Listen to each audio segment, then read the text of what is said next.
Hey, good looking. I have another amazing fall recipe for you. I've probably shared this before, but it's so good, I need to share it again. This is a copycat recipe for the holiday favorite at Starbucks, Cranberry Bliss Bars. I call mine Cranberry Dream Bars. That way no one comes after me.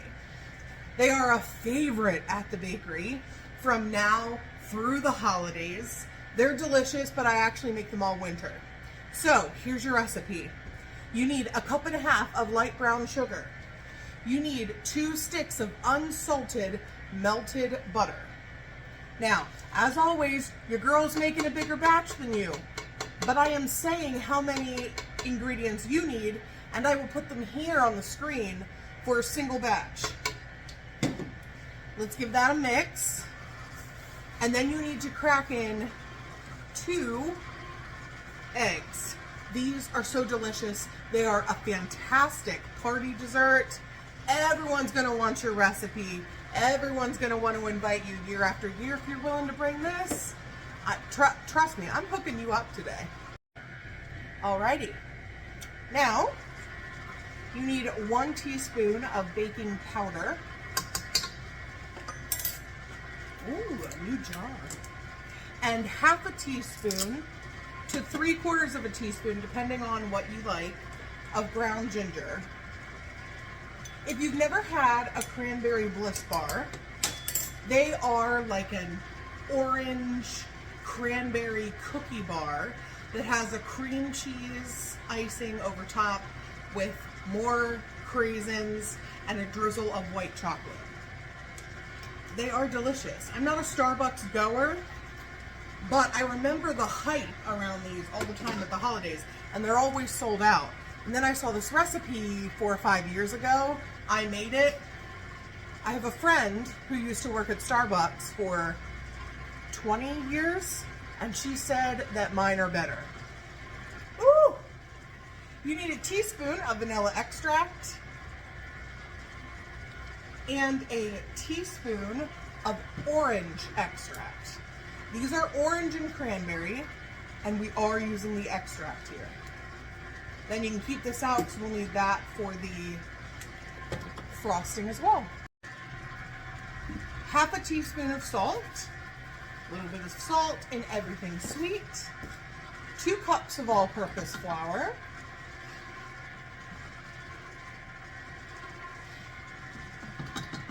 and then we're going to do 3/4 cup of craisins. I wanted to say something. You do want to use craisins or dried cranberries here.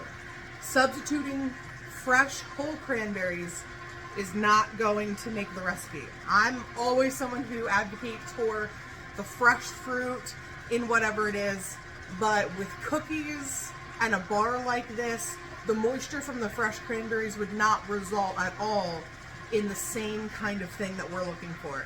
So yes, the dried fruit here. I almost forgot an ingredient. You need 1 cup of white chocolate chips. That's all right, we can just hand stir those in. It's better, your mixer doesn't fight with that anyway. I don't know, if you're like me, you might be thinking, I don't really like white chocolate. Me either, but in this, it's delicious. So, mix those in, and then we are going to spread this into our prepared baking pan.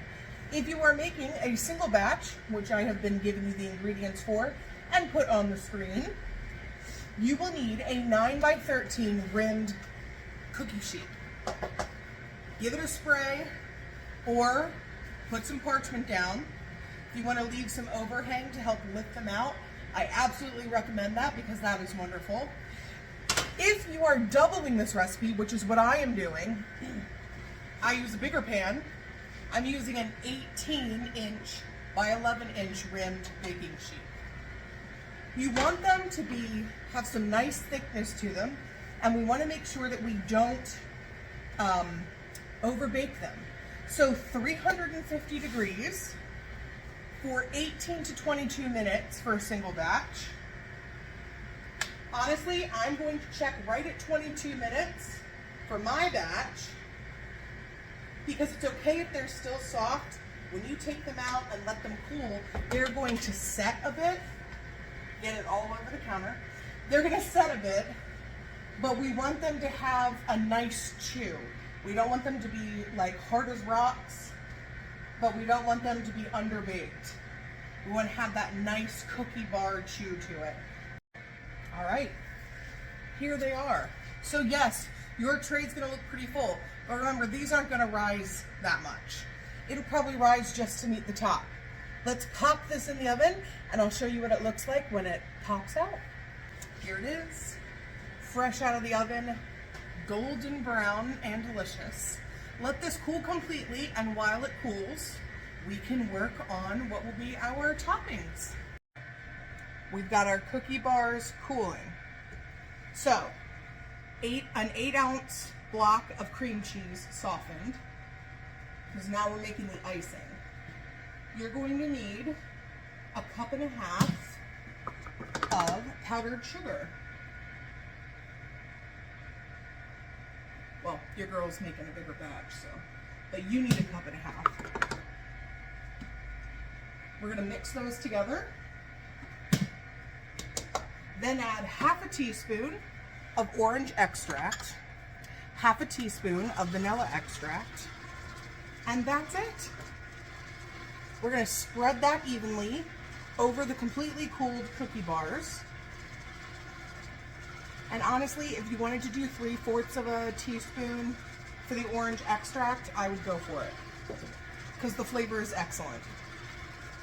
And it just carries it all through.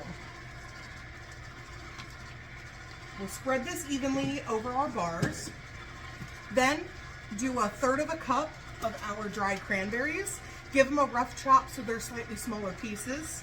Sprinkle that over your icing, and then drizzle it all with a little bit of white chocolate. If you don't want to do that, you don't have to do that step, you can skip it. Pop them in the fridge, let them chill, and then I'll show you how we cut them.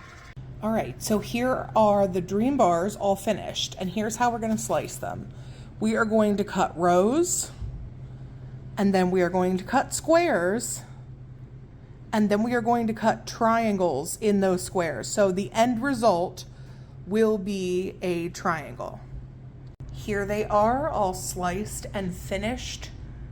Do they not look spectacular? I'm sorry, Starbucks who? Yeah, these are way better. Made from scratch, and I'm pretty sure I charge less for them. Make these for a holiday party, a gathering, just friends coming over anytime from now in those cold weather months, and you will be the most popular person at that party. You're welcome.